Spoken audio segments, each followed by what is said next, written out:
IFS. जैसा कि हमने वादा किया था कि हम हर संडे एक शख्सियत के साथ, एक नई शख्सियत के साथ आपके सामने आएंगे और संडे का दिन आपके लिए बहुत ही ज़्यादा इंपॉर्टेंट बनाएंगे। आज इसी के चलते हमारे साथ स्टूडियो में है डॉक्टर अर्चना गौर और इनसे हम मिलेंगे। लेकिन उसके पहले मैं आपको ये बता दूं कि जो वेबिनार होने वाला था, जिसके लिए आप लोग बहुत ज़्यादा वेट कर रहे थे, डॉक्टर अनिर्बन पाल जी, उनका थोड़ा सा मेडिकल कुछ इश्यूज की वजह से वो आज हमारे साथ स्टूडियो में नहीं है।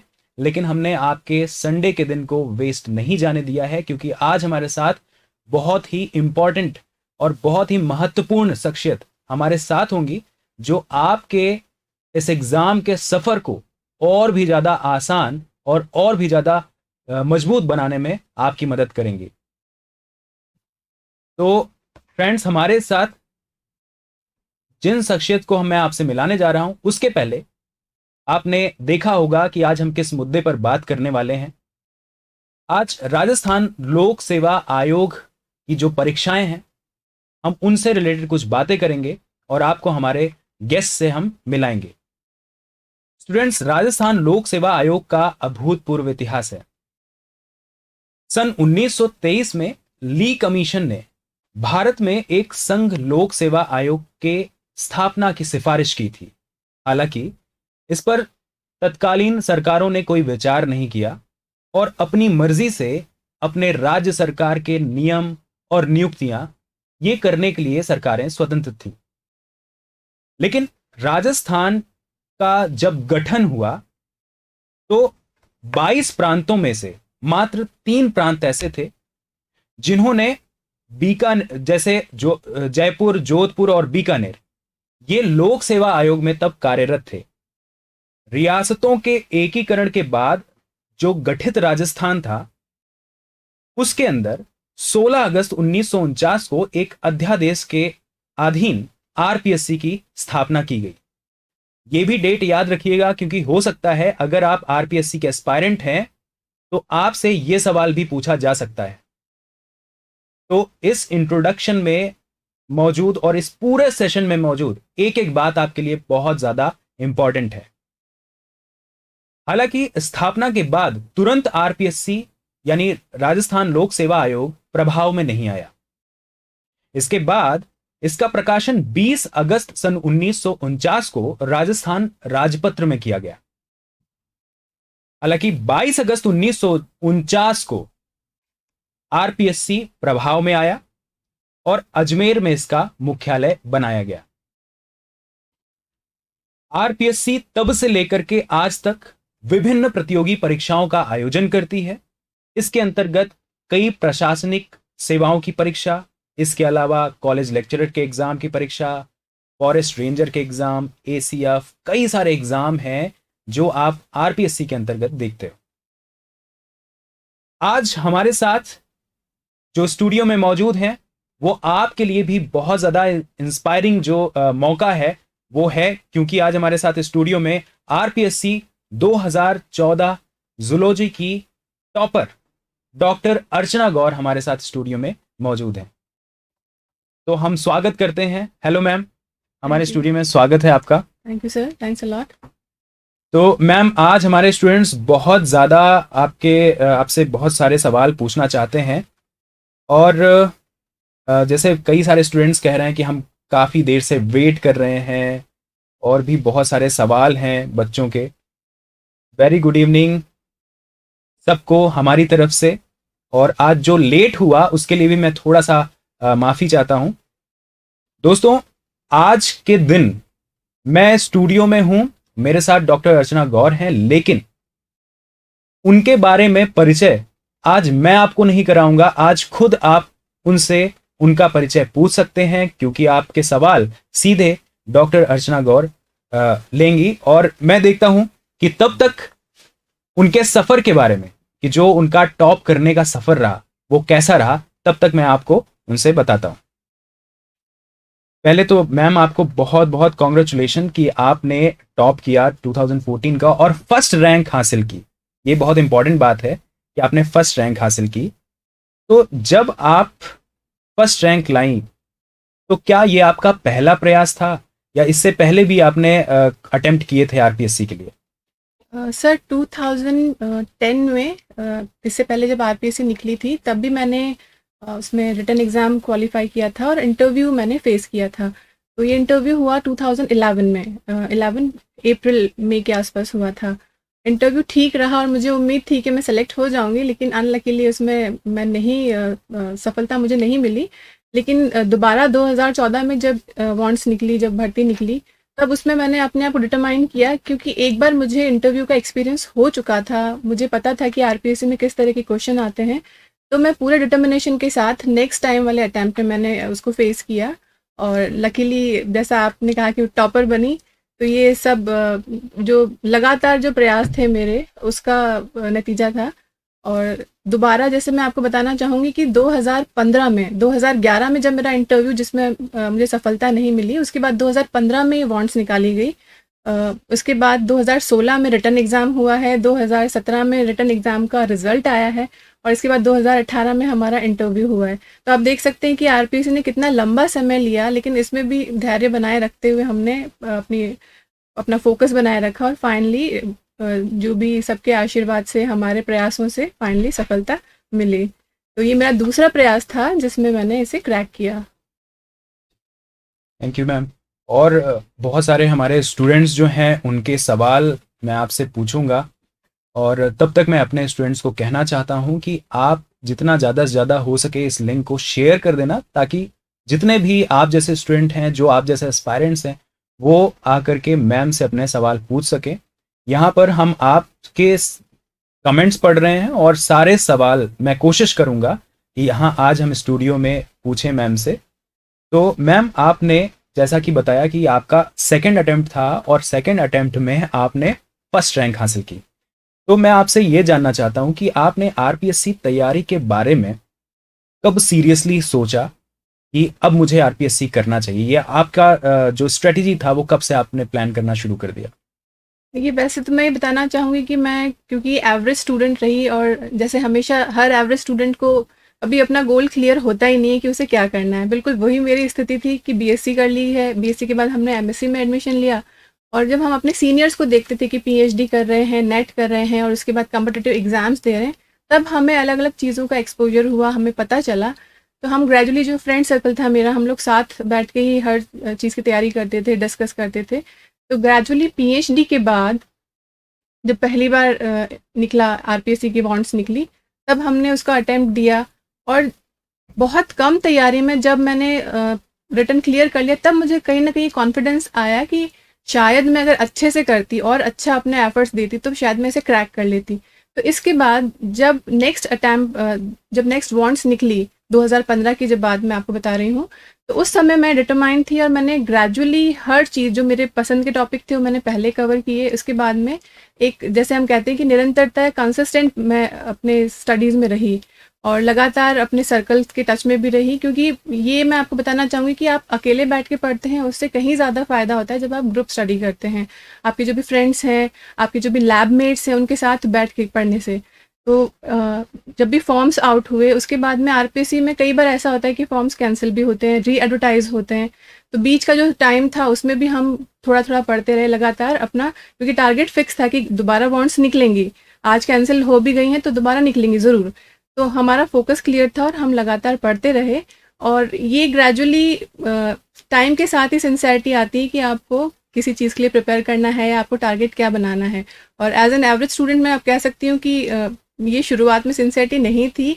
With the time, with the attending each and every level, जैसे पीएचडी किया, नेट किया, धीरे धीरे कॉन्फिडेंस भी बिल्ड होता है और आपको अपना गोल क्लियर समझ में आता है कि आप ये चीज़ अचीव कर सकते हो या आपने एक एक स्टेप उसकी तरफ बढ़ा लिया है। तब जाके वो सिंसेरिटी मुझ में भी आई और फाइनली मेरे ख्याल से कि ये धीरे धीरे सभी के प्रयासों से, जो मेरे फ्रेंड्स भी थे, जो लैबमेट्स थे, खुद मेरे पेरेंट्स के सपोर्ट से, और फाइनली इस चीज़ की तरफ मैंने अपना प्रयास जारी रखे। Thank you ma'am. तो आपने कहा कि आप लैब में थी और पीएचडी के बाद आपको लगा कि नहीं, मुझे सही से तैयारी करना शुरू कर देनी चाहिए, क्योंकि अगर मैं पहले ही और अच्छा प्रयास करती तो शायद पहले ही सफलता मिल गई होती। लेकिन शायद जो होता है अच्छे के लिए होता है, क्योंकि अगर आपको पहले प्रयास में सफलता मिलती तो शायद इतनी बड़ी ना होती, क्योंकि आज आपके पास फर्स्ट रैंक है। और ये बहुत बड़ी बात होती है कि किसी कॉम्पिटिटिव एग्ज़ाम में जहाँ इतने सारे लोग बैठे होते हैं, इतने सारे लोग एग्ज़ाम दे रहे होते हैं, वहाँ आपकी फर्स्ट रैंक है। ये बहुत अच्छी बात थी आपके लिए, मुझे ऐसा लगता है। खैर, आप जब रिसर्च में थी तो आपकी प्राथमिकता क्या थी, आपकी प्रायोरिटी क्या थी? क्या आपको शुरू से ही टीचिंग में जाना था, या फिर आपने रिसर्च में जाने का बनाया था फिर आपने शिफ्ट किया? इसके बारे में थोड़ा सा बताइए हमें। जब मैंने नेट क्लियर किया तो नेट के बाद पीएचडी जॉइन किया, और पीएचडी के साथ हमें क्योंकि बीएससी के स्टूडेंट्स को पढ़ाना होता है, ये कॉलेज में एक तरह का रूल होता है कि अगर आप फेलोशिप ले रहे हैं तो आपको कुछ क्लासेस कॉलेज में पढ़ानी होती है। तो जब वहाँ टीचिंग का एक्सपोजर हुआ, मुझे लगा कि मेरा इंटरेस्ट इसमें है, मैं ये काम कर सकती हूँ, मुझे इसमें अच्छा लग रहा है। तो ग्रेजुअली मैंने परमानेंट जो टीचिंग पोजीशंस हैं उसके लिए भी, उसका भी ध्यान रखा, उसके लिए भी अप्लाई करना शुरू किया। और नेट क्रैक होने के बाद में एक आपका गोल क्लियर हो भी जाता है कि आपने कॉलेज एजुकेशन की तरफ अपना जो क्वालिफाइंग एग्जाम्स है वो आपने कर लिए हैं। अब सिर्फ आपको आरपीएससी का वेट करना है, आरपीएससी आते ही आप एलिजिबल हैं और आप उसके लिए सीधे प्रिपेयर कर सकते हैं, अपेयर हो सकते हैं। तो यही चीज़ मेरे साथ रही कि मैं करती गई उसके लिए प्रिपेयर, और फाइनली ओके, उस चीज़ को अचीव किया। Thank you ma'am. तो आपने यानी कि जब आप रिसर्च में थी और आपको क्लास लेना होता था, तो क्लास लेते लेते ही आपका इंटरेस्ट डेवलप हुआ और आपने जी। फिर इसको सीरियसली सोचना शुरू किया कि अब मुझे यही करना है अपनी लाइफ में। ओके।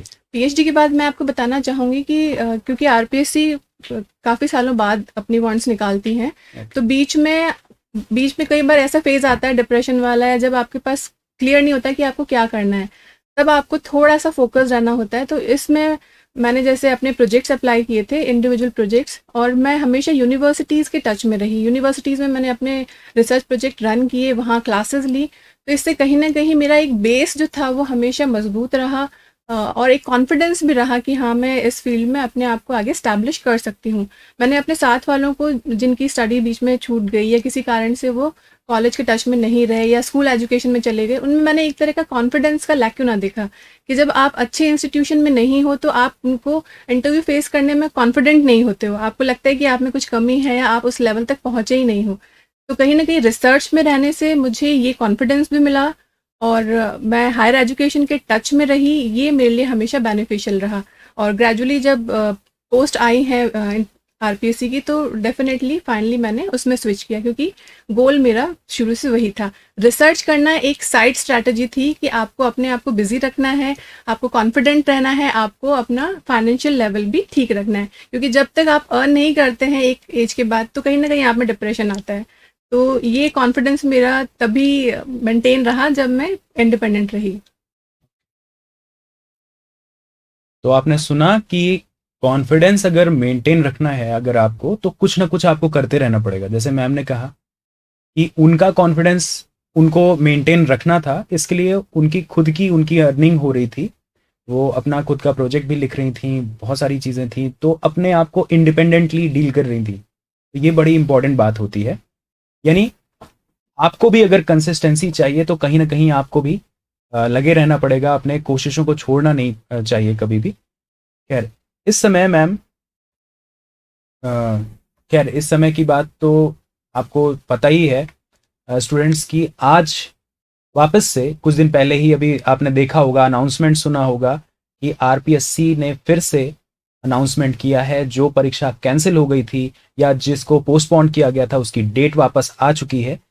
तो अभी आप तैयारी शुरू कर सकते हैं, और उसके लिए क्या क्या स्ट्रेटजी है इसके बारे में भी हम सारी डिटेल्स में बात करेंगे कि मैम ने कैसे तैयारी की थी, सारी डिटेल्स में हम बात करेंगे।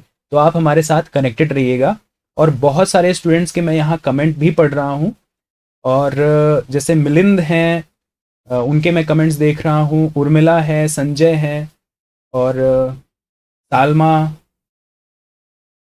ठीक है, और बहुत सारे स्टूडेंट हैं। तो स्टूडेंट मैं आपको बता दूं कि जैसे एक कुछ जनरल सवाल हैं उसके उत्तर मैं खुद दे देता हूं आपको, कि जैसे कुछ स्टूडेंट्स पूछ रहे हैं कि क्या बंगाल से अगर कोई है तो राजस्थान का सेट दे सकता है क्या? तो बिल्कुल आप दे सकते हो। आपने अगर गाइडलाइंस पढ़ी हो, देखो ये असिस्टेंट प्रोफेसर या कॉलेज लेक्चरर के एग्ज़ाम की परीक्षा है, आप बिल्कुल दे सकते हो, आप किसी भी स्टेट के हो। हाँ, शर्त ये है कि आपको जनरल कैंडिडेट की तरह डील किया जाएगा, जनरल कैंडिडेट की तरह आपको फाइट करना होगा। आप किसी भी स्टेट के हो, इस परीक्षा में आप वापस अपीयर हो सकते हो। और सबसे बड़ी बात यह है कि अभी अभी वापस फॉर्म निकल आए हैं, तो आप वापस से फॉर्म फिलअप कर सकते हो। अभी डेट भी है, वेबसाइट पर जा करके आप देख सकते हो। तो ये आपके लिए एक बड़ी अपॉर्चुनिटी होगी अगर आप इसको फॉर्म फिलअप करते हो, इसकी प्रिपरेशन करते हो और क्रैक करते हो। खैर मैम, आगे मैं आपसे ये पूछना चाहूँगा कि जिस समय आप आरपीएससी की प्रिपरेशन कर रही थी, उस समय आपके लिए सबसे बड़े चैलेंजेस क्या क्या थे? आपके लिए जो परेशानियां थी, जिसको आप चैलेंजेस मान सकती हैं, तो वो क्या क्या थे? फिर सबसे बड़ा चैलेंज आरपीएससी के प्रिपरेशन में यही होता है कि ये बार बार री एडवर्टाइज होते हैं और कैंसिल होते हैं। सबसे बड़ा तो मैं इसे मानती हूँ, क्योंकि जब तक आपका टारगेट सेट नहीं है, आपके पास टाइम फिक्स नहीं होता, तब तक आप उसके लिए मोटिवेटेड नहीं रहते हैं। तो लेकिन इसी परेशानी में ही एक सोल्यूशन छुपा है कि जो आपके वीक पॉइंट्स हैं, जो आपके टॉपिक ऐसे हैं जहां आप हमेशा कम स्कोर करते रहें, उसको स्ट्रॉन्ग करने के लिए आपको टाइम मिल जाता है। तो जैसे ही आपको लगता है कि कैंसिल हो गया आरपीएससी, तो आप खुद पे फोकस कीजिए कि आप कहाँ वीक हैं, आप उस चीज़ को ठीक कीजिए, उसे टाइम दीजिए। तो हमारे साथ भी यही हुआ कि आरपीएससी के समय कैंसिल होना, वापस रीएड्राइज होना, तो हमने उस टाइम को यूटिलाइज किया। सेकंड, हमारे साथ प्रॉब्लम ये थी कि सिलेबस बहुत वास्ट था और हम लोग वर्किंग थे, हम लोग ऑलरेडी प्रोजेक्ट में थे, तो हमें वैसे भी कम टाइम मिलता था। तो हम लोग ग्रुप स्टडी किया करते थे। तो उसमें जैसे एक लैब में एक स्टूडेंट कोई एक टॉपिक पढ़ रहा है तो वो दूसरे को समझा दिया करता था, या आपस में हम लोग नोट्स शेयर कर लेते थे, बुक शेयर कर लेते थे। तीसरी सबसे बड़ी परेशानी थी कि हर टॉपिक की बुक हमारे पास अवेलेबल नहीं थी, क्योंकि सारी हमने परचेज भी नहीं की थी और कुछ हम लाइब्रेरी से लेके पढ़ लिया करते थे। तो साथ साथ में हमने ये स्ट्रैटेजी रखी कि बुक शेयरिंग तो करनी ही है, जो इंटरनेट पे मिल रहा है वो भी आप पढ़ लो, जहाँ से जो चीज़ मिल सकती है आप उसको गैदर करो और अपने नोट्स बनाओ, क्योंकि टाइम आपको बहुत मिल जाता है। तो खुद का अपने नोट्स बनाने पे फोकस रखना, कंसिस्टेंट रहना, पॉजिटिव रहना और साथ में स्टडी मटेरियल की शेयरिंग करना, ये चीज़ हमने की। जो कि हमारे सबसे बड़े चैलेंजेस थे, उन्हीं को हमने अपनी स्ट्रेंथ बनाया कि टाइम फिक्स नहीं है, टारगेट फिक्स नहीं है, हमारा सिलेबस बहुत वास्ट जा रहा था, हमें टाइम कम मिल रहा था। तो हमने ये स्ट्रेटजी थी कि शेयरिंग करो, मिल के पढ़ो। और इस तरह से ही हमें, शायद जितने भी हम लैबमेट्स थे 7-8, उनमें से सबको कहीं ना कहीं प्लेस हो गए, सब कहीं ना कहीं सेलेक्ट हो गए हैं। बहुत अच्छी बात है कि जो भी चैलेंजेस थे उसको स्ट्रेंथ बना लिया और उसको स्ट्रेंथ मान करके तैयारी शुरू कर दी। तो फिर आपने देखा कि आज रिजल्ट क्या है, सब कहीं ना कहीं प्लेस हो गए हैं। मैम की फर्स्ट रैंक थी, मैम ने फर्स्ट रैंक के साथ क्लियर की। और अभी मैंने मैम किसी का कमेंट यहाँ पर देखा और कोई पूछ रहा था कि मैम के कितने मार्क्स थे, सर प्लीज़ ज़रूर पूछ लेना। तो मैम आप कितने मार्क्स थे आपके जब आपने इसको टॉप किया था? तो टोटल 124 मेरे बने थे, और जिसमें मैं आपको बताना चाहूँगी कि जो जीके वाला पेपर है, जिससे कि सब साइंस स्टूडेंट डरते हैं, वो जीके का पेपर मेरा भी एवरेज एवरेज हुआ। मैं बहुत डिप्रेशन में थी जीके का पेपर देने के बाद, और सोच रही थी कि अब मैं सब्जेक्ट के पेपर को अपीयर नहीं करूँगी, क्योंकि इतना बुरा जीके गया है, कुछ बना ही नहीं है इसमें। तो आगे हो सकता है इसका ऐड होके मेरे मार्क्स कम हो जाए, एवरेज कम हो जाए, तो मैं रैंक कहीं मेरी बनेगी नहीं। लेकिन जब और लोगों से बात की तो पता चला कि मैं तो जीके में ठीक है, लीड ले रही हूँ उनसे 4-5 मार्क्स में। तो आप सिर्फ अपनी जो प्रिपरेशन है आप उस पर भी वो मत कीजिए, आपके आसपास वाले अगर पीछे रह रहे हैं तो आप वैसी रेस में आ गए हैं। तो इसीलिए कॉन्फिडेंस बनाए रखिए, जैसा भी पेपर गया है, अच्छा बुरा, आपकी तैयारी जैसी भी है, बस आप उस पर फोकस कीजिए और लगे रहिए, क्योंकि कभी ना कभी आपको अपने मेहनत का रिजल्ट तो मिल ही जाता है। तो बस वही चीज़ मेरे साथ रही कि जीके बुरा हुआ, फिर सब्जेक्ट पे फोकस किया हमने और सब्जेक्ट में टॉप किया। तो इसमें मैं आपको ये बोलना चाहूँगी कि हम लोग तो क्योंकि शुरू से कॉलेज वाले एजुकेशन वाले ग्रुप में थे, या जैसे रिसर्च वाले ग्रुप में थे, हमारे ही साथ compete करने वाले कई लोग थे जो कि स्कूल एजुकेशन में थे, जो स्कूल में ऑलरेडी पढ़ा रहे थे, वहाँ टीचिंग में थे। तो उन लोगों का जीके हमेशा से स्ट्रांग रहा, क्योंकि उन लोगों को जीके का पेपर क्लियर करने के बाद ही स्कूल एजुकेशन में एंट्री मिलती है। तो हमको उनके साथ compete करना था, लेकिन हमारे लिए बेनिफिट ये रहा कि हमारा सब्जेक्ट स्ट्रांग था। वो स्कूल में पढ़ाते थे, इसलिए उनका कहीं ना कहीं जूलॉजी वीक हो गया ग्रेजुअली, क्योंकि उस लेवल का जूलॉजी वो पढ़ाने को उनको मिलता नहीं था। तो देखिए अपने अपने फील्ड का, अपने अपने एरिया का बेनिफिट भी है, लॉस भी है, तो आपको अपनी वीकनेस को ही अपनी स्ट्रेंथ बनानी है।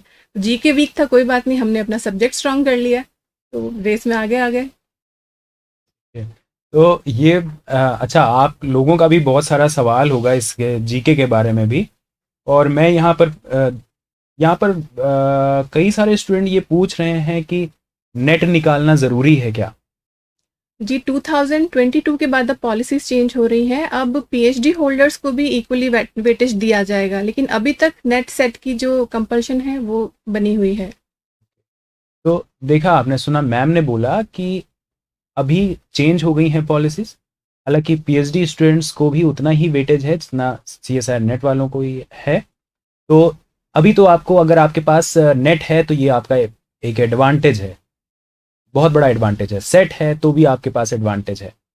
खैर, इसके बाद मैं मैम आपसे ये पूछना चाहूँगा कि आप, जैसे आपने बोला कि जीके जीके आपका वीक था, लेकिन आपने जब ग्रुप में डिस्कस किया तो पता चला कि आप तो इनसे आगे ही हैं, कमज़ोर होने के बावजूद। आपका पेपर ख़राब हुआ उसके बाद भी। तो ये एक साइंस वालों के लिए एक बहुत बड़ा एक, इसको मान सकते हैं कि एक टेंशन रहती है कि उनको ये लगता है जीके हमारे लिए बना नहीं है, हमें तो साइंस करना है।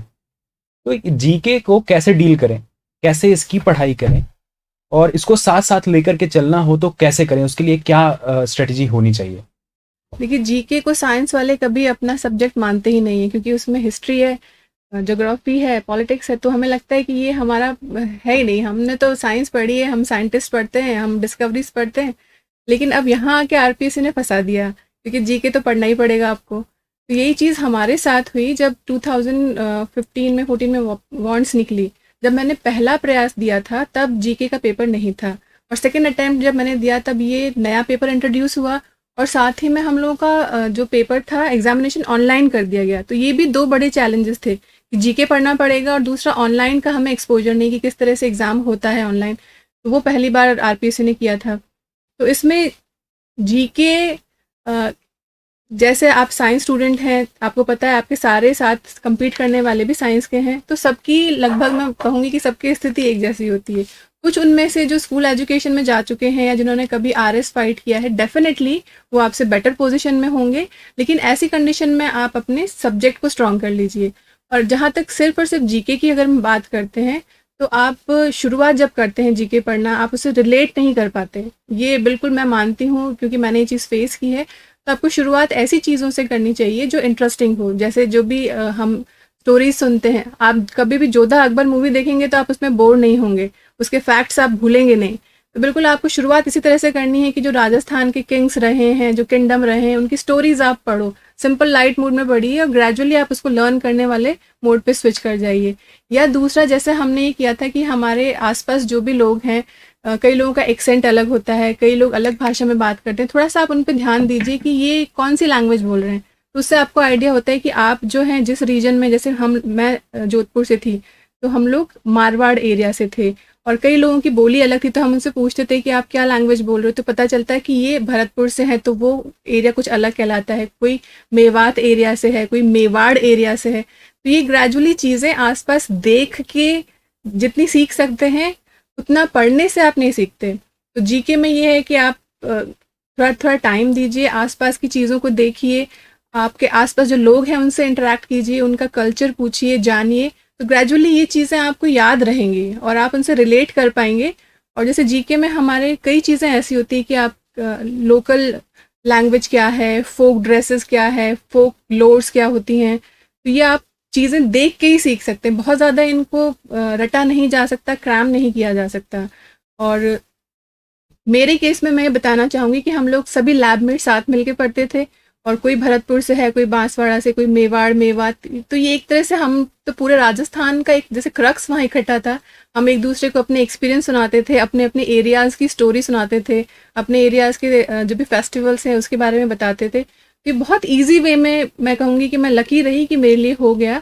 लेकिन अगर आप इंडिविजुअली कहीं पढ़ रहे हैं तो आप बहुत सिंपल टॉपिक से शुरू कीजिए और ग्रेजुअली आप टफ की तरफ जाइए, तो डेफिनेटली आप कर लेंगे। It's not that tough. Thank you ma'am. Ma'am, Nirupam Roy पूछ रहे हैं कि do you suggest getting PhD first और क्लियरिंग आरपीएससी।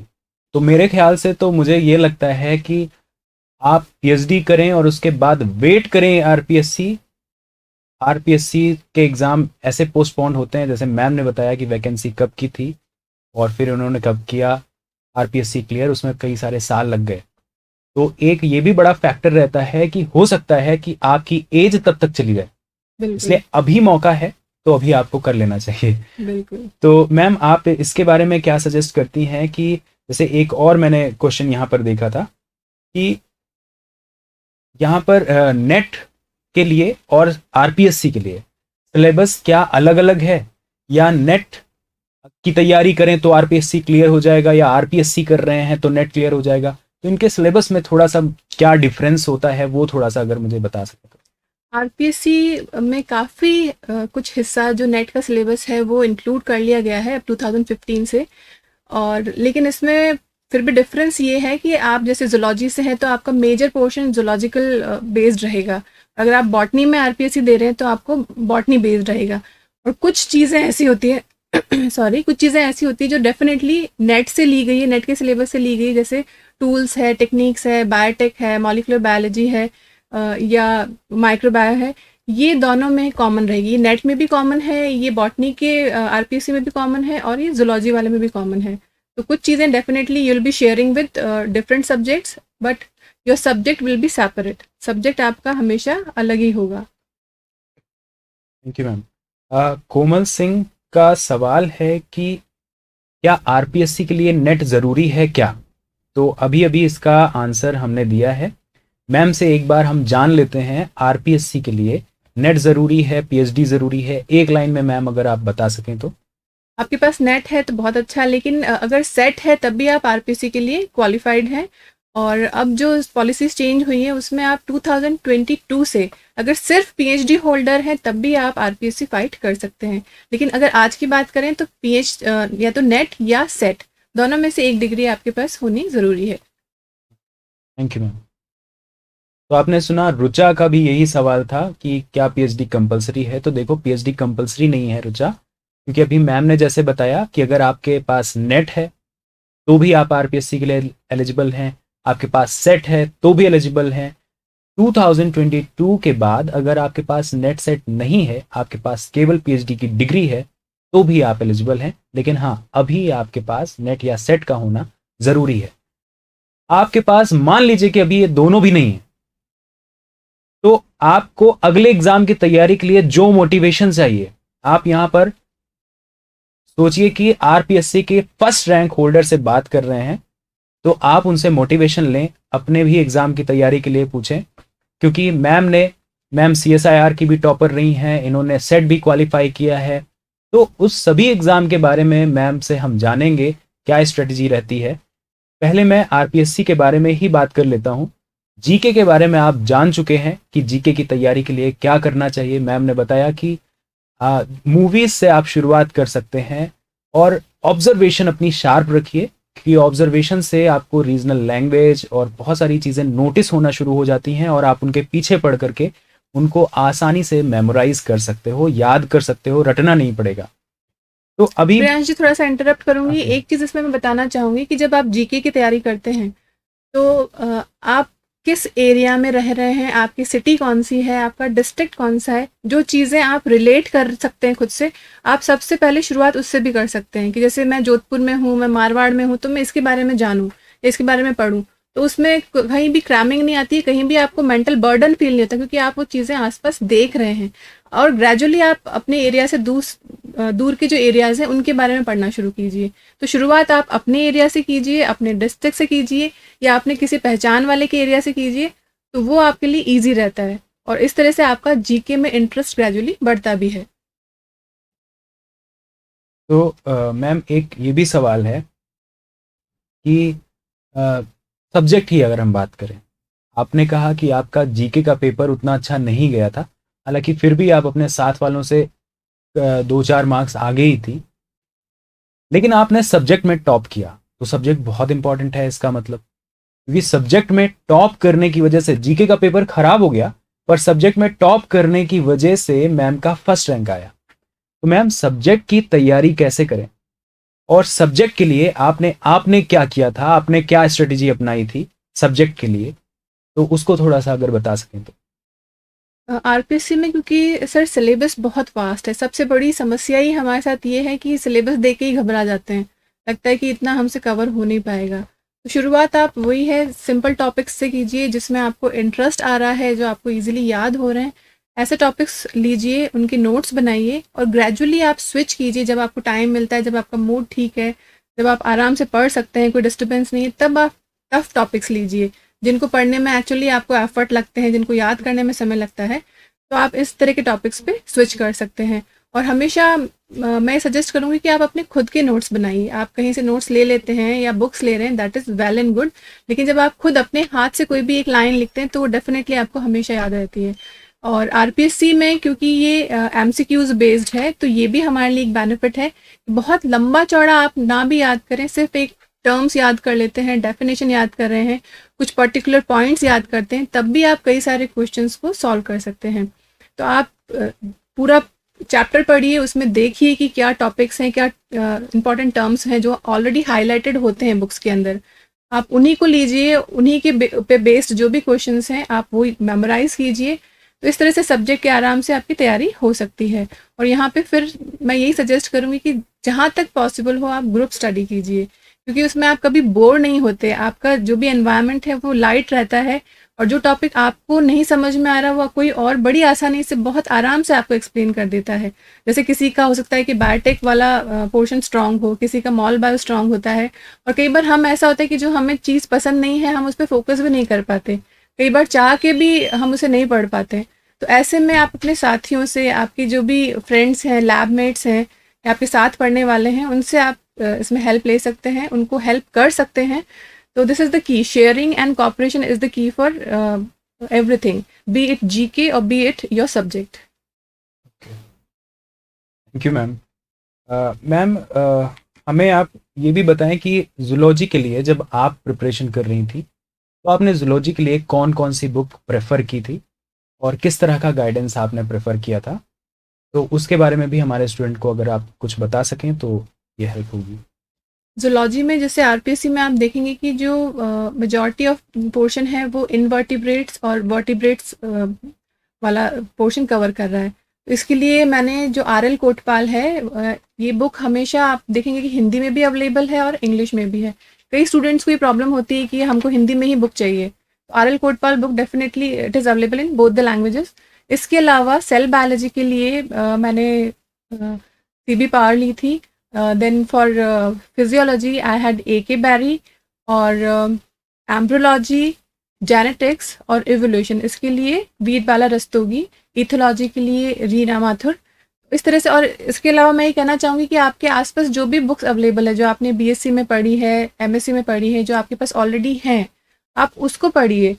और इसके अलावा जो टॉपिक नहीं मिल रहा है you can search it on internet. ऐसा नहीं है कि आप बुक पे ही टोटली रिलाई करें कि किताब नहीं मिल पा रही है तो वो छूट जाए, ऐसा नहीं होना चाहिए। इंटरनेट पे सब कुछ अवेलेबल है, आप चाहे तो आप सर्च कीजिए और आपको कई सारे पेजेस मिल जाते हैं। तो आपका फोकस होना चाहिए कि आप सिलेबस पूरा कवर करें, majority of syllabus should be covered by you, तो उससे आपका ईजी हो जाता है इसको क्रैक करना। Okay, thank you ma'am. Welcome sir. Ma'am एक और भी सवाल है कि यहाँ पर बुक की बात कर ली मैम ने, बहुत सारी बुक बताई हैं आपको, और इसके अलावा मैम से मैं ये पूछना चाहता हूँ कि जैसे एग्ज़ाम मान लीजिए कैंसिल होते रहते हैं, तो अगर एग्ज़ाम कैंसिल हो रहे हैं, पोस्टपोन हो रहे हैं, टाइम लग रहा है, तो फिर ऐसे में अपने आप को पॉजिटिव कैसे रखें? हालांकि इसका आंसर मैम ने दे दिया है, लेकिन फिर भी वो कैसे अपने आप को पॉजिटिव रखती थी, हालांकि ये भी मैम ने बताया है, पर फिर भी एक बार बच्चों को हमारे साथ, क्योंकि अब काफ़ी ज़्यादा लोग कनेक्ट हुए हैं, तो आप अगर बता सकें तो। ये सर डेफिनेटली होता है कि जब आप पूरे मन से किसी एग्ज़ाम के लिए प्रिपरेशन कर रहे हैं, आपको लगता है तैयारी बहुत अच्छी है और एग्ज़ाम कैंसिल हो जाए तो डेफिनेटली डिप्रेशन आता है। लेकिन बस वो एक फ़ेज़ होना चाहिए, ऐसा नहीं कि वो लिंगर ऑन करें और आप परेशान रहें। आप जो समय मिला है डेफिनेटली आप जो वीकनेस है, जो वीक टॉपिक्स रह गए हैं, जो आपको पता है आपने कवर नहीं किए, आप उन पे फोकस कीजिए। और या फिर आप ये कर सकते हैं कि जो अलग अलग एग्ज़ाम्स होते हैं आपके फील्ड के, आपके सब्जेक्ट के, आप उसके क्वेश्चन पेपर आप सॉल्व करते रहिए, कहीं पढ़ाइए, किसी को पढ़ाइए, उससे भी आपको आपकी जो सब्जेक्ट है वो स्ट्रांग रहता है, किसी कॉलेज में, ट्यूशन सेंटर पे। तो बीच का जो समय है जिसमें एग्ज़ाम की डेट आपको नहीं पता, तो उसमें आप पढ़ते रहिए, पढ़ाते रहिए और पॉजिटिव रहिए। दिस इज़ द की। Thank you ma'am.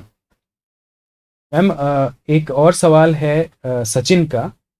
सचिन कह रहे हैं कि आरपीएससी के लिए सेफेस्ट स्कोर क्या एक्सपेक्ट कर सकते हैं आउट ऑफ 224? उनके लिए मतलब सेफेस्ट स्कोर क्या रहेगा कि वो क्वालिफाई करें?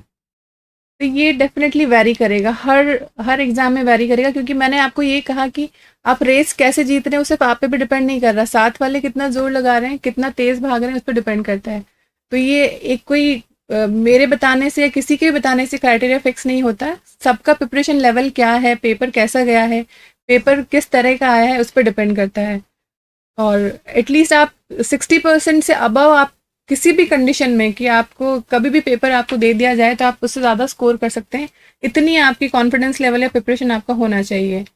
तो आई गेस आप मैनेज कर सकते हैं। Thank you ma'am.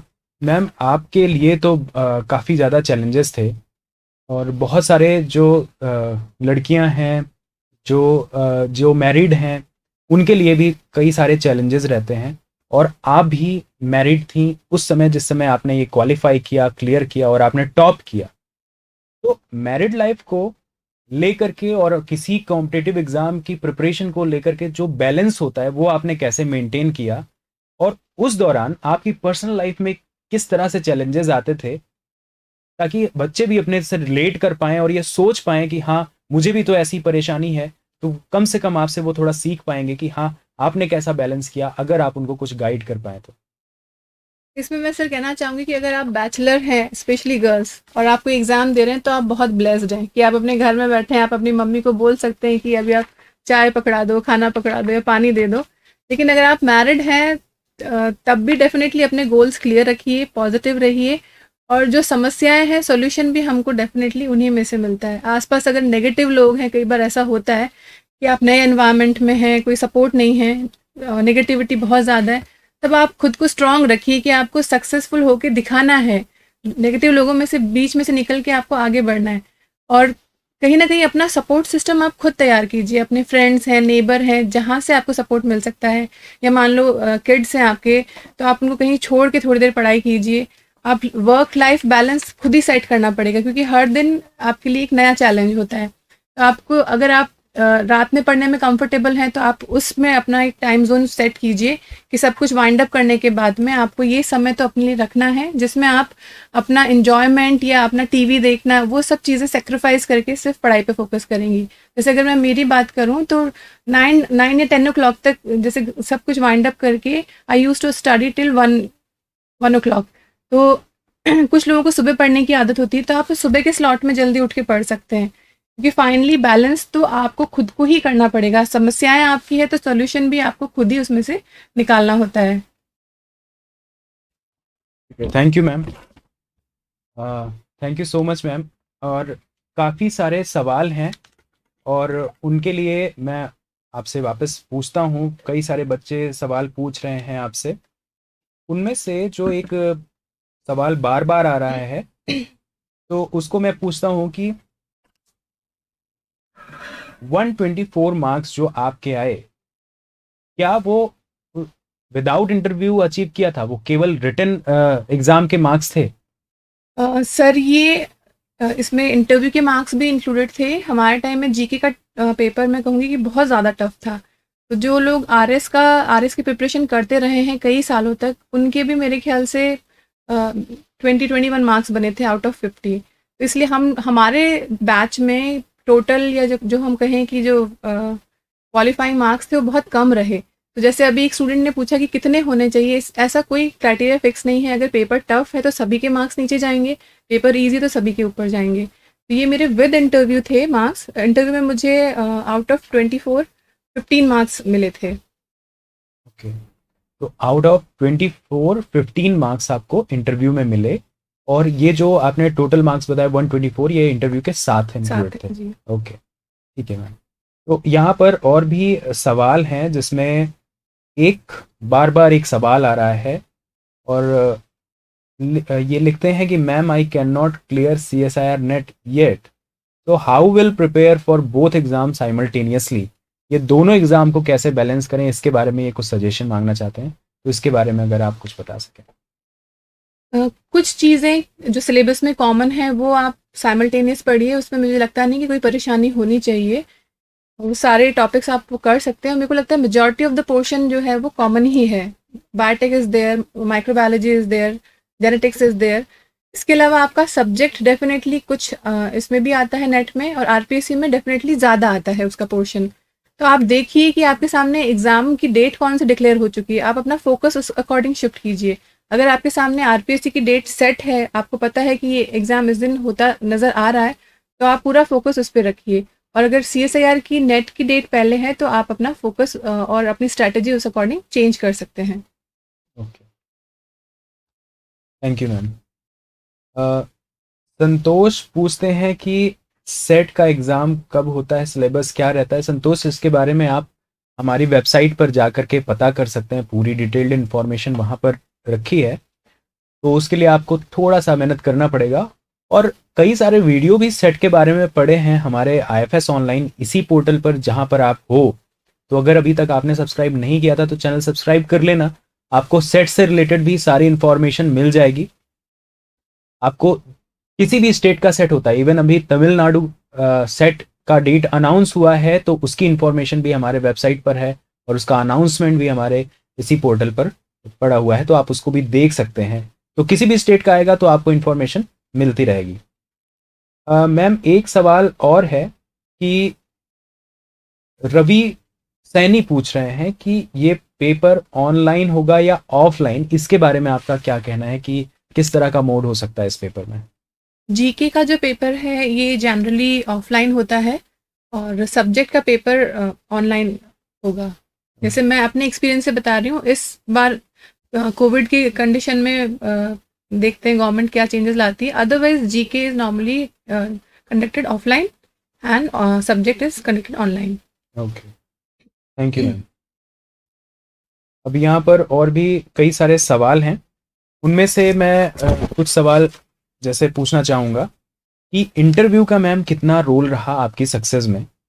तो आपने जैसे बताया कि आउट ऑफ 24 15 मार्क्स आपके थे, क्या आपके साथ वालों में किसी के आप इंटरव्यू में मार्क्स ज़्यादा थे, या आपके जो सर्कल था उसमें इंटरव्यू में कैसा लोगों का परफॉर्मेंस था, और उनके कंपैरिजन में आपका कैसा परफॉर्मेंस था, इसको अगर आप थोड़ा सा बताएं। ये डेफिनेटली अगर आप सर नहीं भी पूछते तो मैं ज़रूर बताती। कारण ये कि जब आप बात करते हैं कि टॉपर थे और आप कहते हैं कि इंटरव्यू में 24 में से 15 मार्क्स मिले, तो एक तो टॉप कैसे किया और दूसरा इतने कम मार्क्स कैसे मिले। तो ये तो मैं आपको कहना चाहूँगी कि ये हमें भी क्लियर नहीं है कि इंटरव्यू में क्या किस हिसाब से वो मार्क्स देते हैं।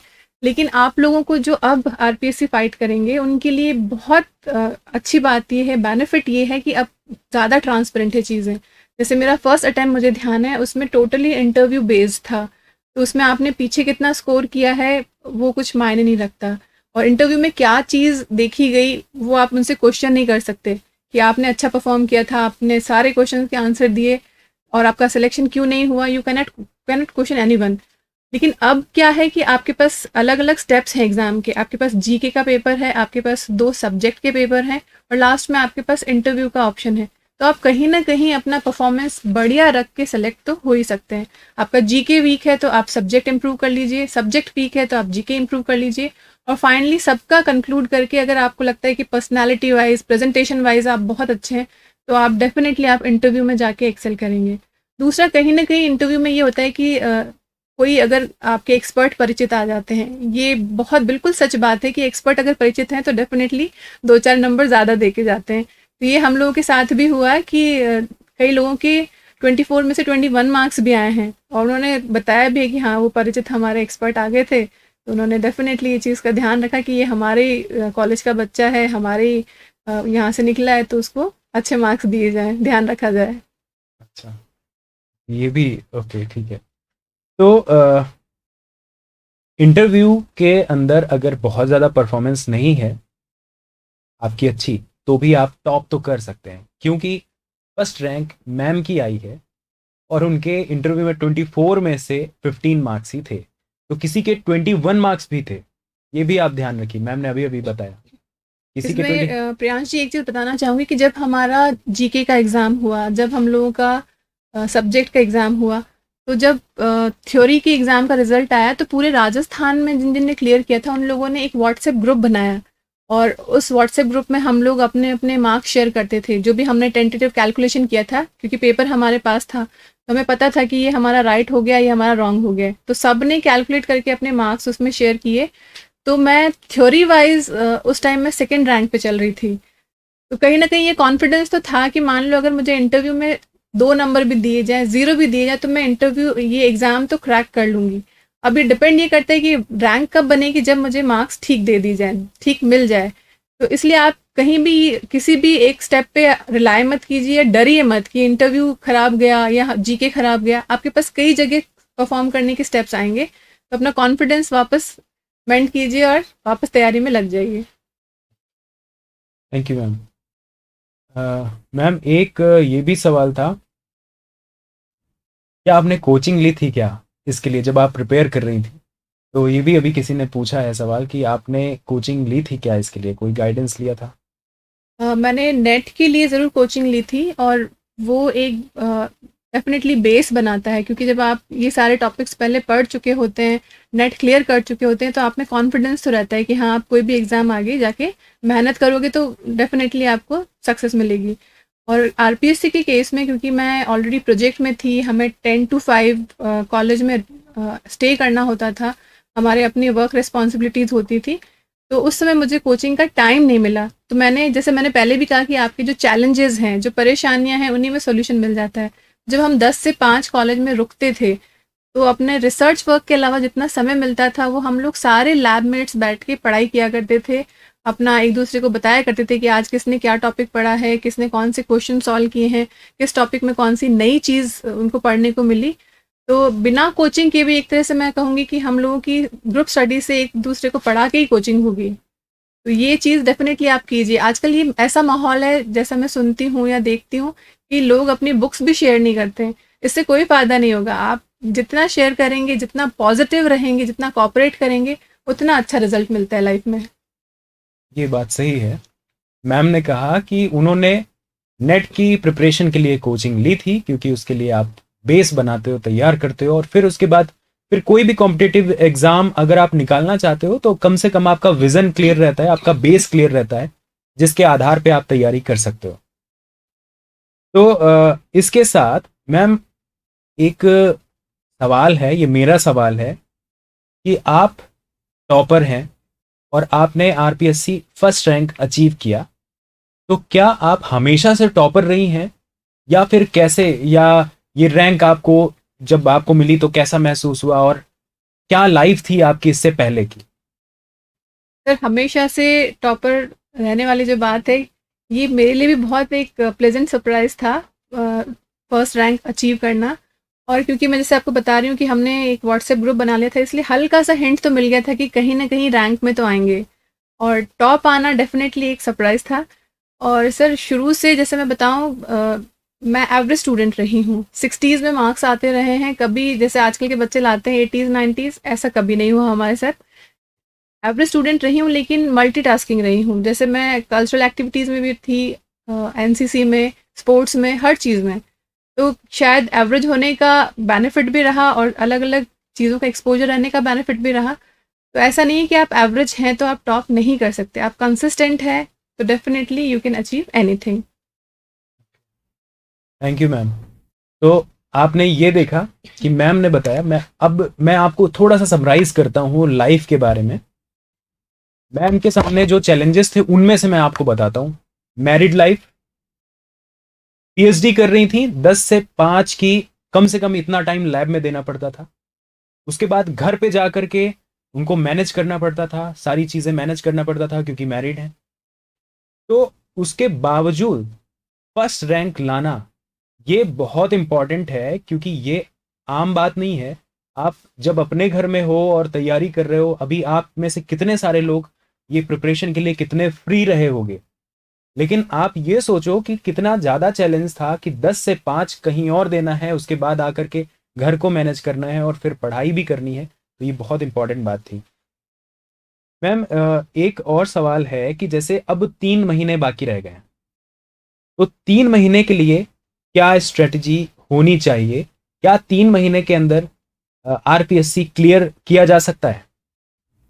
तो डेफिनेटली आपका जो बेस है वो ही मेजर रोल प्ले करता है। अगर आपके कंसेप्ट क्लियर हैं तो आप 4 जो ऑप्शन आ रहे हैं उनमें से सही पहचान सकते हैं। तो 3 महीने का जो समय है इसमें आप जो टफ टॉपिक्स हैं या जैसे ब्रश अप कीजिए, जो भी चीज़ें हैं उनको रिवाइज़ कीजिए, टफ टॉपिक्स पे एक बार फ़ोकस कीजिए और लगभग जो भी सिलेबस में जितने भी टॉपिक हैं उनको एक बार कोशिश कीजिए कि एक बार आप पढ़ लें। ऐसा नहीं हो कि कोई चीज़ छूट जाए। जो इंटरेस्टिंग लग रहा है उसको आप अच्छे से पढ़ो, जो टफ लग रहा है, मुश्किल लग रहा है, उसको हो सकता है आपको दोबारा एग्जाम से पहले जो 7 दिन मिलते हैं, आपके पास जो टाइम होता है 7 to 10 डेज का, उसमें आप सारा फोकस रखो। लेकिन आप पूरा सिलेबस एक बार कवर कर सको, इतना अपना टारगेट रखिए इन 3 महीनों के अंदर। तो डेफिनेटली कर सकते हैं क्योंकि 3 महीने कम नहीं होते। अच्छा समय मिला है अभी भी आपको। Thank you ma'am. और इंटरव्यू को लेकर के बार बार सवाल पूछे जा रहे हैं, तो मैं आपको बताऊं स्टूडेंट्स कि मॉक इंटरव्यू हम ऑर्गेनाइज करने वाले हैं, और मॉक इंटरव्यू में आप टेंशन मत लीजिएगा, क्योंकि वापस हम मैम को बुलाएंगे और हमारे साथ बॉटनी के टॉपर भी होंगे। तो हम मॉक इंटरव्यू ऑर्गेनाइज करेंगे और इंटरव्यू के बारे में खूब सारी बातें करेंगे। तो आप उसके लिए बिल्कुल निश्चिंत रहें, क्योंकि मॉक इंटरव्यू हम ऑर्गेनाइज करने वाले हैं। खैर, इंटरव्यू से रिलेटेड अगर आप कुछ जानकारी मैम देना चाहें बच्चों को, क्योंकि बार बार सवाल इंटरव्यू से रिलेटेड ही आ रहे हैं, तो इंटरव्यू के रिगार्डिंग आप क्या जानकारी देना चाहती हैं बच्चों को, किस तरह से प्रिपेयर रहें, तो उसके बारे में अगर आप कुछ शेयर करें। एक सबसे बड़ी इंपॉर्टेंट चीज़ ये कि कॉन्फिडेंट रहना ज़रूरी है। आपको कितना नॉलेज है नहीं है वो चीज़ बाद में दिखाई देती है, लेकिन अगर आपका बॉडी लैंग्वेज ठीक नहीं है, आप में कॉन्फिडेंस नहीं है, वो चीज़ पहले समझ आ जाती है। और आरपीएससी के बाद क्योंकि आपको कॉलेज में स्टूडेंट्स को पढ़ाना है, बड़े बच्चे हैं, हायर एजुकेशन में आप जाने वाले हैं, तो आपका कॉन्फिडेंस डेफिनेटली बहुत ज़्यादा मैटर करता है। किसी चीज़ पे आप अटक गए हैं, कोई क्वेश्चन का आंसर नहीं दे पा रहे हैं, दैट्स ओके। आप साफ बता दीजिए कि सर मैं भूल गया हूँ या मुझे अभी याद नहीं आ रहा है, लेकिन आप कॉन्फिडेंट दिखिए सामने। और दूसरा, क्योंकि इंटरव्यू में बोर्ड टीचिंग कराई जाती है, आपको एक ब्लैक बोर्ड दिया जाता है, उस पर आपको किसी पसंद के टॉपिक पे या कई बार एक्सपर्ट खुद अपना एक टॉपिक देते हैं, उस पर आपको थोड़ा पढ़ाना होता है। तो थोड़ी सी टीचिंग स्किल्स भी अपनी थोड़ा सा उसको आप पॉलिश कीजिए कि आप बोर्ड पे लिख पाएँ, बोर्ड पे डायग्राम बना के एक्सप्लेन कर पाएँ, या कोई एक टॉपिक प्रिपेयर करके जाइए। और हो सकता है कि एक्सपर्ट कहे कि आप इस टॉपिक पे बोलिए, तो आप उनसे रिक्वेस्ट कर सकते हैं कि सर जब हम क्लास में जाते हैं पढ़ाने तो हमें पता होता है कि आज हम क्या पढ़ाने वाले हैं, तो उसी तरह से जो मैं तैयार करके आया हूँ आप प्लीज़ मुझे वो एक्सप्लेन करने दें। तो डेफिनेटली वो आपकी बात मानते हैं, सुनते हैं। इसमें भी आपका कॉन्फिडेंस झलकता है कि आप कम से कम अपनी बात रख पा रहे हैं उनके सामने। तो आप अपना टॉपिक उनके सामने एक्सप्लेन कीजिए, और डेफिनेटली ये चीज़ आपको हेल्प करती है अच्छे मार्क्स इंटरव्यू में गेन करने में। Thank you ma'am. तो आपने देखा कि अगर आप इंटरव्यू के लिए प्रिपेयर हो रहे हो, तो ये बहुत ज़रूरी है कि आपको पता है कि आप किस जॉब के लिए जा रहे हो। आप कॉलेज लेक्चरर एग्ज़ाम के लिए पेपर दे रहे हो, तो उसके लिए आपको उसी तरह से प्रिपेयर होना पड़ेगा। ये मैम ने कहा कि बोर्ड पर भी पढ़ाना पड़ता है, हो सकता है आपको कोई डायग्राम बना करके एक्सप्लेन करना हो, और ये भी ज़रूरी है कि आप अपने कॉन्फिडेंस से कम ये कह सकें कि मुझे ये टॉपिक पढ़ाने दीजिए। क्योंकि जब आप एग्ज़ाम देने जाते हो तो जब आप कॉलेज में पढ़ाने जाते हो तो आपको पता होता है कि आप क्या पढ़ाने जा रहे हो, तो अपना टॉपिक आपको एक तैयार रहना चाहिए, आपको बोलना चाहिए।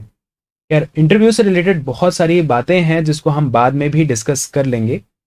मैम, इसके बाद अगर आप CSIR नेट और सेट के बारे में कुछ बताएं कि आप वहाँ भी टॉपर रही हैं, आपने उसको भी क्वालिफाई किया है, तो उसके बारे में आप क्या टिप्स देना चाहती हैं हमारे स्टूडेंट्स, क्योंकि बहुत सारे एस्पायरेंट्स जो यहाँ पर अभी हमारे साथ कनेक्टेड हैं वो CSIR की प्रिपरेशन कर रहे हैं, तो उसके लिए आप क्या सजेस्ट करना चाहती हैं? नेट और ICMR JRF मैंने क्लियर किया था, तो उस समय मैंने डेफिनेटली IFS से प्रिपरेशन की थी, यहीं से कोचिंग की थी। और तब भी मैं बताना चाहूँगी कि मेरा फर्स्ट अटैम्प्ट में नहीं हुआ था। जैसा RPSC में मैंने बताया कि फर्स्ट अटैम्प्ट में नहीं हो पाया, सेम इसी तरह से नेट में भी नहीं हो पाया था। और कहीं ना कहीं कॉन्फिडेंस वापस बिल्ड किया, वापस से अपनी पूरी एनर्जी इकट्ठी करके दोबारा से लगे, क्योंकि नेशनल लेवल का आप एग्ज़ाम दे रहे हैं। आप ये नहीं सोच सकती कि एक बार में 1 गो में आप क्लियर कर लें। आप फेल होंगे तभी आप वापस सक्सेसफुल हो पाएंगे। तो कोई बात नहीं, अगर आपको लगता है कि एक अटेम्प्ट में नहीं हो पाया, दूसरे में नहीं हो पाया, तो डेफिनेटली थर्ड गो में आप जेआरएफ क्लियर करेंगे, सिर्फ नेट नहीं, आप जेआरएफ अचीव करके आएंगे। तो आप कंसिस्टेंट रहिए, अपनी जो वीकनेस है उन पे फोकस कीजिए, कहाँ कौन से क्वेश्चंस आप रॉन्ग करके आए हैं लास्ट अटेम्प्ट में, क्या चीज़ आप छोड़ कर आए हैं, उसी पे वापस फोकस कीजिए, उसी को ठीक कीजिए। डेफिनेटली आप नेट सेट या कोई भी एग्ज़ाम हो वो आप क्रैक करेंगे। Thank you ma'am. देखा आपने, अपने आप को इवेल्युएट करना बहुत ज़रूरी है। कोई भी एग्ज़ाम दें, क्वालिफाई नहीं कर पाए कोई फ़र्क नहीं पड़ता, पर ये ज़रूर पता हो कि किस वजह से क्वालिफाई नहीं कर पाए। ये पता होना, वजह पता होना बहुत ज़रूरी है।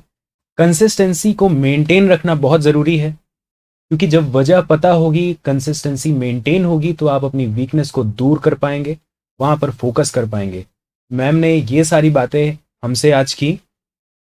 मैम, लास्ट टिप्स जो आप अपनी तरफ से बच्चों को देना चाहें, कि आप हमारे स्टूडेंट्स को क्या सजेशन देना चाहती हैं?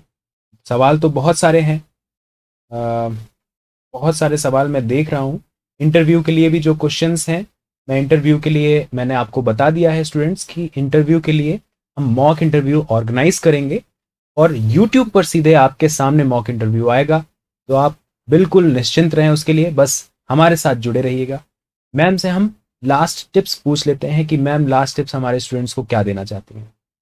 तो कोई भी एग्ज़ाम हो, बीट नेट, सेट या आरपीएससी की जैसे आज हम बात कर रहे हैं, किसी भी एग्ज़ाम को क्रैक करने के लिए आपका फोकस्ड होना बहुत ज़रूरी है।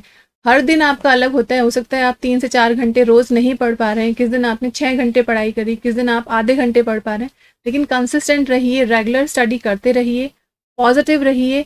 और एक जो चीज़ मैं आपको पूरे इंटरव्यू में कहती आई हूँ कि आप शेयरिंग या कॉपरेशन जो है वो ज़रूर कीजिए। आपके साथ बैच में जो पढ़ रहे हैं, आप उनसे चीज़ें डिस्कस कीजिए, उनसे बुक्स शेयर कीजिए, उनसे नॉलेज शेयर कीजिए और उनसे गेन भी कीजिए। तो ये डेफिनेटली वर्क करता है। और जब भी हम अपने फोकस की बात करते हैं या जब हमारा टारगेट की बात करते हैं, कई बार हमें डायरेक्ट टारगेट अचीव नहीं हो पाता। मान लो आरपीएससी का एग्ज़ाम की डेट नहीं निकल रही है या पोस्टपोन हो रही है, कैंसिल हो रही है, तो इस केस में आपके सामने डायरेक्ट टारगेट नहीं है, लेकिन आपको पता है कि आपको करना वही है, तो आप जिगजैग वे भी ले सकते हैं। आप किसी और एग्ज़ाम के लिए भी अपीयर हो जाइए, चाहे बीएड का हो, सेकेंड ग्रेड हो।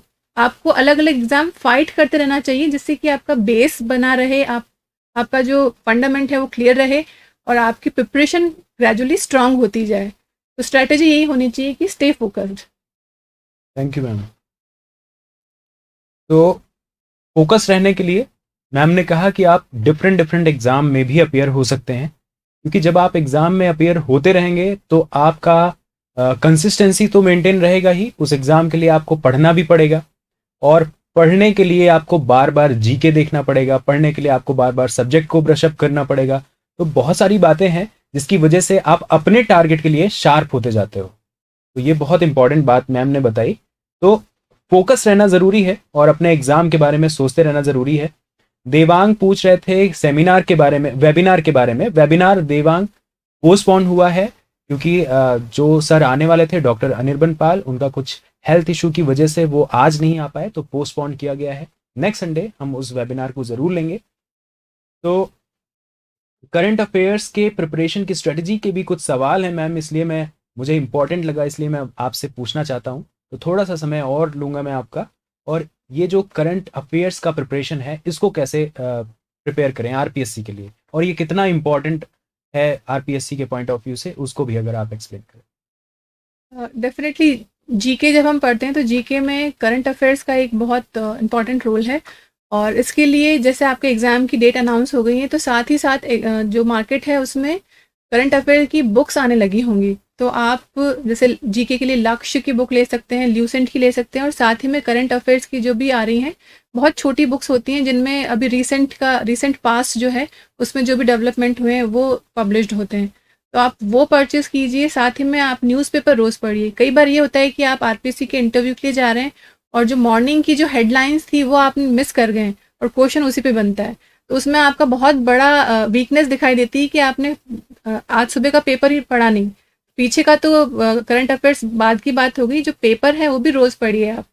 उसी में आपको, मेरे को लगता है, काफ़ी प्रिपरेशन हो जाती है। मैम, करंट अफेयर की जब हम प्रिपरेशन करते हैं और रोज हम न्यूज़पेपर पढ़ते हैं, तो न्यूज़पेपर में कौन सा पेज इम्पोर्टेंस रखता है अगर आरपीएससी स्टेट लेवल की बात करें इस तरह के एग्ज़ाम के लिए? अब जैसे अगर आप आईएएस के लिए तैयारी कर रहे हैं तो आपका फ्रंट पेज और जो संपादकीय वाला होता है वो पेज इम्पॉर्टेंट होता है। आरपीएससी के लिए जब इस तरह से कॉलेज लेक्चरर के प्रिपरेशन कर रहे हैं तो कौन सा पेज हमें पढ़ना चाहिए, किस तरह की न्यूज़ हमें देखना चाहिए? डेफिनेटली फ्रंट पेज तो आपके लिए हमेशा से इम्पोर्टेंट रहेगा ही, क्योंकि उसमें हेडलाइंस या जो मेन न्यूज़ है वो हमेशा फ्रंट पेज पे ही दी जाती है। इसके अलावा जब हम आरपीएससी के इंटरव्यू की बात करते हैं तो इसमें आपसे जो हायर एजुकेशन से रिलेटेड जो भी डिपार्टमेंट्स हैं कि हायर एजुकेशन में मिनिस्टर कौन है, या जैसे चाइल्ड मिनिस्ट्री जो है, वुमेन एंड चाइल्ड मिनिस्टर, उनमें उसमें कौन है, इस तरह से अलग अलग क्वेश्चंस पूछे जाते हैं। तो वो डेफिनेटली आप जब न्यूज़पेपर पढ़ते रहते हैं तो उसको आपको पता होता है कि अभी क्या डेवलपमेंट है, कोई मिनिस्टर अगर चेंज हो गया है, किसी तरह का किसी डिपार्टमेंट में कोई नई चीज़ इंक्लूड की गई है, लॉन्च की गई है हायर एजुकेशन में भी, तो वो भी आपको पता होता है कि अभी रिसेंट में क्या ट्रेंड कर रहा है। इसलिए front page is definitely important. इसके अलावा मैम अगर पढ़ना चाहें तो फ्रंट पेज के अलावा और न्यूज़पेपर में क्या, किस तरह की न्यूज़ पर फोकस करें? कौन सा पेज इम्पोर्टेंट हो सकता है? मेनली तो जो न्यूज़ जैसे हायर एजुकेशन से रिलेटेड है, या जो स्टूडेंट्स वेलफेयर से रिलेटेड चीज़ें हैं, इस तरह की न्यूज़ आपको चाहे किसी भी पेज पे मिल रही हो, आपको उसको एक बार देखना चाहिए। और राजस्थान ओवरऑल, अलग अलग राजस्थान के जो भी एरियाज़ हैं, जो भी डिस्ट्रिक्ट्स हैं, उनमें किसी तरह की आपस में किस तरह की कोई कॉमन पॉलिसी लॉन्च हो रही हो, कोई कॉमन एजेंसी कुछ ड्राइव कर रही हो, तो वो चीज़ें डेफिनेटली आपको देखनी पड़ेंगी। उस पर भी क्वेश्चन बन जाते हैं।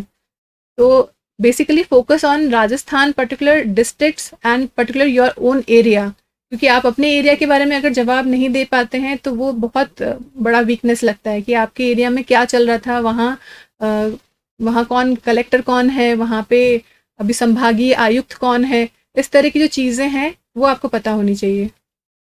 Thank you ma'am. कुछ स्टूडेंट्स जैसे कोमल हैं और कुछ और भी स्टूडेंट्स हैं जिन्होंने लास्ट वेबिनार के ई सर्टिफिकेट को कहा कि उनको अभी नहीं मिला है। आपको वेबिनार का ई सर्टिफिकेट ज़रूर मिल जाएगा। मैं कमेंट करके, आप हमारे साथ बने रहिएगा, कमेंट करके मैं एक नंबर आपको दूंगा, आप उस पर कांटेक्ट करिए। और आपने अगर टेस्ट दिया है और आपके मार्क्स हैं, आप कट ऑफ को क्लियर कर रहे हो, तो आपको डेफिनेटली सर्टिफिकेट दिया जाएगा। तो मैं नंबर आपको टाइप करवाता हूँ, यहाँ पर कमेंट बॉक्स में आपको मिल जाएंगे और आपको ये सर्टिफिकेट ज़रूर मिलेगा। मैम एक सवाल और क्वेश्चन प्रैक्टिस को लेकर के है कि क्या जैसे जूलॉजी से आप थी और आरपीएससी डिफरेंट सब्जेक्ट से हो रहा है, बॉटनी से हो रहा है और भी कई सारे सब्जेक्ट से हो रहा है, तो क्वेश्चन की प्रैक्टिस के लिए क्या करें? क्या टेस्ट सीरीज ज्वाइन करना सही रहेगा? कोई टेस्ट सीरीज ज्वाइन कर लें या जो क्वेश्चन बुकलेट होती हैं उन पर फोकस करें? किस तरह से टेस्ट सीरीज को ज्वाइन करें? इस पे तो आपका पर्सनल चॉइस है कि आप कैसे कंफर्टेबल हैं। अगर आपके पास टाइम है तो डेफिनेटली आप टेस्ट सीरीज़ ज्वाइन कीजिए, क्योंकि उसमें आपको कोई बताने वाला होगा कि आपके कंसेप्ट क्लियर करवाने वाला होगा कि जो चीज़ आप सोच रहे हैं, जो आंसर आपको ठीक लग रहा था, वो ठीक है या नहीं है और क्यों नहीं है, तो आपको वापस एक्सप्लेनेशन मिल जाता है। लेकिन जब आप अकेले बैठ के पढ़ते हैं, सिर्फ आप सिर्फ पेपर पढ़ रहे हैं, बुक पढ़ रहे हैं, तो उसमें आपको पता नहीं होता कि कौन सा आंसर जो राइट हुआ है ये किस बेस पे राइट हुआ। तो definitely go for test series if you are getting it, definitely go for coaching अगर आपको मिल रहा है। लेकिन अगर आप कॉन्फिडेंट हैं, अगर आप कर सकते हैं इंडिविजुअली, तो आप उस पर भी फोकस करें। Thank you ma'am, thank you so much ma'am, अपना टाइम देने के लिए हमें, क्योंकि टाइम निकाल करके मैम हमारे साथ स्टूडियो में यहाँ पर हैं, हमारे साथ हैं, तो ये बहुत बड़ी बात है। और आप लोगों को मैम ने मोटिवेट किया, आपने देखा कि कितने सारे चैलेंजेस होने के बावजूद मैम ने फर्स्ट रैंक लाई। तो आप किसी भी तरीके की जो भी परेशानियां होती हैं उनको सिर्फ चैलेंज मानिए और उस चैलेंज को कैसे आप ओवरकम कर सकते हैं उसका हमेशा सोचते रहिए, क्योंकि अगर आप उसके बारे में सोचते रहेंगे, चैलेंज के बारे में सोचते रहेंगे, तो फिर आप उसमें फंस जाएंगे। आप अपने टारगेट के बारे में सोचिए और चैलेंज को ओवरकम करने का सोचिए, अपने आप सारे चैलेंजेस किनारे हो जाएंगे। Thank you so much ma'am. तो मैं आप सारे स्टूडेंट्स को मैं बता दूं कि जो वेबिनार होगा उसको पोस्टपोन किया गया है, आपको नोटिफिकेशन मिल जाएगा वेबिनार का, तो आप बिल्कुल उसके लिए निश्चिंत रहें। और आज हमारे शो में डॉक्टर अर्चना गौर, जो कि आरपीएससी जूलॉजी की टॉपर रही हैं, फर्स्ट रैंकर रही हैं, आज वो हमारे साथ हमारे शो में थी। और thank you so much ma'am हमारे साथ धन्यवाद सर। जुड़ने के लिए हमारे शो में। Thank you so much. तो स्टूडेंट्स, आपने देखा, आपके कई सारे सवालों को मैंने मैम से पूछा और बहुत सारी बातें आपको बताया। मैम ने खूब सारे चैलेंजेस के बारे में बताया, उनकी प्रिपरेशन के बारे में बताया, बहुत सारी बातें उन्होंने बताई, शेयर की आपसे। आरपीएससी से रिलेटेड जितने भी सवाल आपके मन में हैं, आप उनको अभी भी अपने साथ जिंदा रखिए, क्योंकि मॉक इंटरव्यू ऑर्गेनाइज हम करवाने वाले हैं और उसमें एक बार फिर से हम मैम को बुलाएंगे और इसके साथ जो हमारे बॉटनी के टॉपर रहे हैं हम उनको भी बुलाएंगे। तो इस तरह से हम मॉक इंटरव्यू ऑर्गेनाइज करेंगे। तो thank you so much everyone, हमारे इस टॉक शो को सक्सेसफुल बनाने के लिए, हमारे साथ कनेक्ट होने के लिए। और इस लिंक को ज़्यादा से ज़्यादा शेयर कर दीजिए, क्योंकि बहुत सारे स्टूडेंट्स ऐसे होते हैं जो अपनी परेशानियों में हो सकता है कि घिरे हों और उनको उनकी परेशानी सबसे बड़ी लग रही हो सकता है इस शो की वजह से, इस 1 घंटे के टाइम की वजह से उनको अपनी ज़िंदगी में थोड़ा सा इंस्पिरेशन मिले और वो कुछ अपनी ज़िंदगी में अचीव कर सके, अपने टारगेट को हासिल कर सके। तो हमारे साथ हर संडे शाम 5 बजे जुड़े रहिएगा, क्योंकि हम हर संडे एक नई शख्सियत को ले आते हैं और आपसे रूबरू करवाते हैं। तो stay tune with us every Sunday at 5 PM। Thank you so much.